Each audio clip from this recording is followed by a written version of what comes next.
Charles Spencer Chaplin was born in London, England on April 16, 1889. His father was a vocalist and actor who died when Charlie was 10. His mother, who was known under the stage name of Lily Harley, was an attractive actress and singer who gained her reputation for her work in the opera, but she was very ill, causing Charlie and his brother to have to raise themselves as children. Charlie inherited natural acting talents from his parents. The young brothers took to the stage as the best opportunity for a career and money.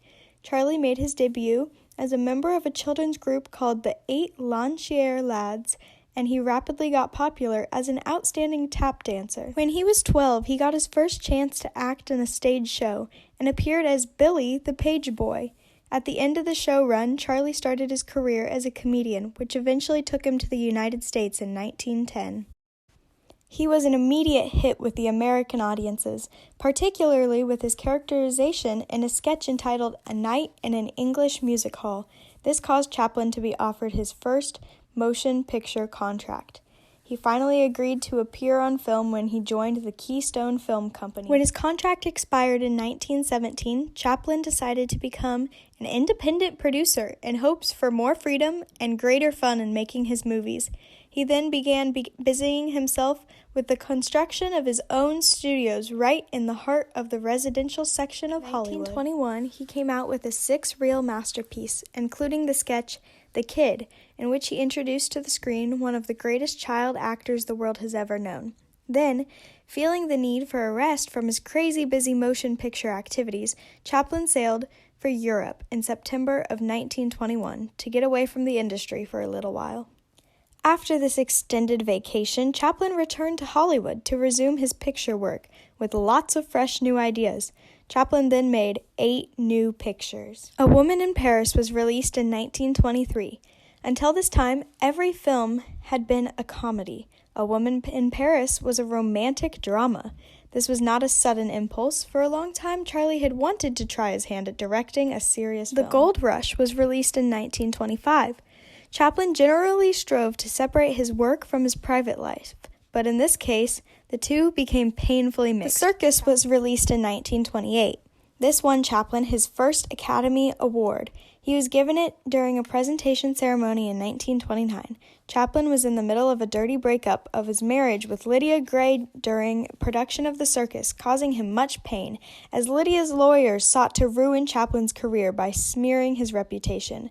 In the late 1960s, after years spent trying to forget it, Chaplin finally returned to The Circus to re-release it with a new musical score of his own composition. It seemed to symbolize the reconciliation he had with the film, which caused him so much stress. City Lights was released in 1931. City Lights proved to be the hardest and longest undertaking of Chaplin's career. By the time it was completed, he had spent 2 years and 8 months on the work, with almost 190 days of actual shooting. The craziest part is that when it was finished, the film shows nothing of this effort and anxiety. Chaplin boldly solved the problem of language barrier by ignoring speech and made City Lights a silent film. However, he astounded the press and the public by composing the entire score. City Lights was a critical triumphant. Albert Einstein was even at the Los Angeles premiere. Modern Times was released in 1936. In 1931, Charlie left Hollywood behind for an 18-month world tour.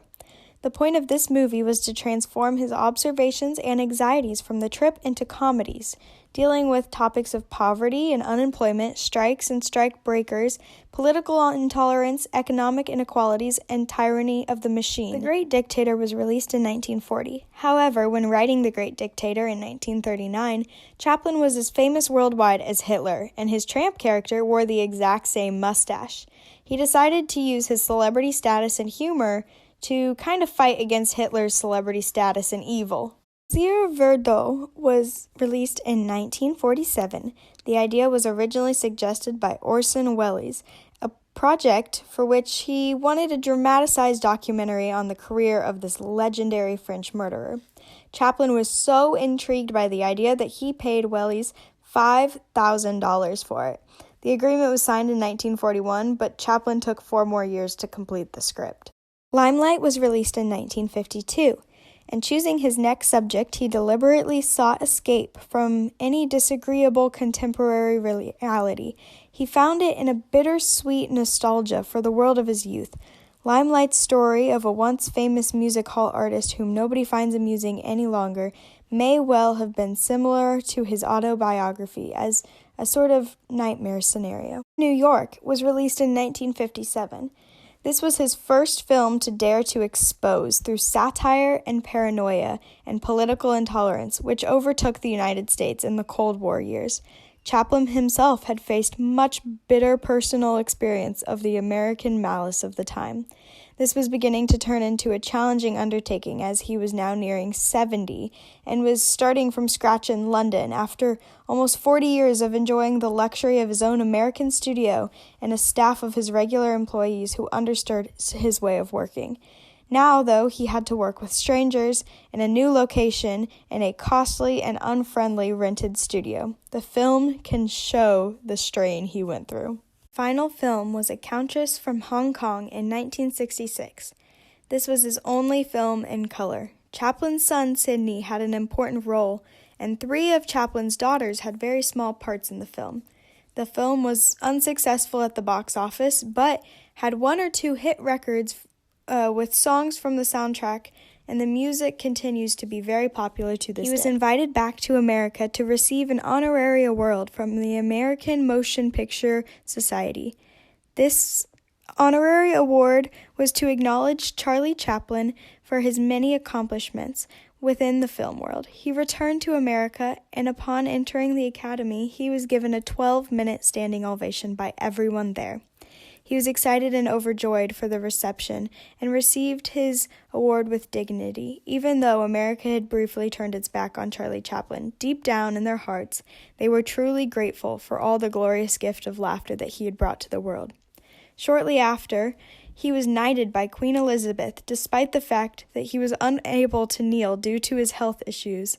He took the name of Sir Charlie Chaplin. He died on Christmas Day, 1977, survived by 8 children from his last marriage with Una O'Neill and 1 son from his short marriage to Lydia Gray. Charlie greatly believed in chemistry and insisted that his entire cast and crew was to get along with each other. He firmly believed that cooperation was required in order to achieve a great thing. If there wasn't cooperation within specific actors, even if they were in the middle of a long shoot, Charlie Chaplin had no problem firing them right on the spot and finding a new actor. This process indicated to many people that Charlie was committed to quality beyond that of a normal filmmaker. Perfection was his game, and he wasn't about to let anyone stop him from creating the perfect movie. Many of his films captured the pathos of the Great Depression era. His character, the tramp, was the perfect picture of the down-on-his-luck individual who had rejected the system around him. This struck a chord with most of America, especially those in the lower class, because it was nothing they'd ever seen on TV before.